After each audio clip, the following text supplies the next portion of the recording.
Daniel Dimitri, KUT News. You mentioned that the FBI and other state departments are going to participate in this practice, and I was wondering if you could give me an example of what specifically they're going to be doing. You mentioned that they're used to gather evidence in the field. Well, this is not Iraq or Afghanistan, so what sort of evidence will you be looking for or training them to search for here?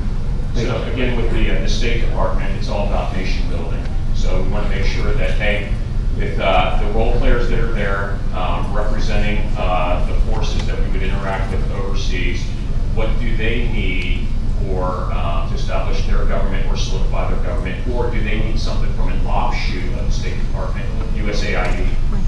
Okay, maybe there's a medical emergency or a crisis that we don't know about, and then we go back and we feed it back up through the communications chain, and it makes sure that it gets to the right person in the higher headquarters who's representing the State Department or USAID.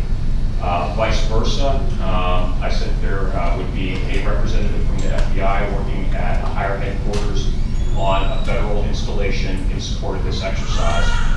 He will be looking at some of the message traffic that comes back up, and with one of the role players, he may ask, hey, you know, it could be just an inject, and an inject is something that will drive the exercise. They may come back and say, hey, this guy who you've identified as Clark Kirkenstein, okay? We really don't think he's Clark Kirkenstein. We think he's Helmut Kohl. And it just drives the exercise. That's it, that's all we're doing.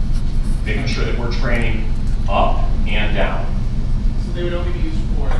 You have a follow-up question? Yes, thank you. So they would only be used in a scenario here, not actually to gather any sort of... And they won't even be here. Thank you. Thank you.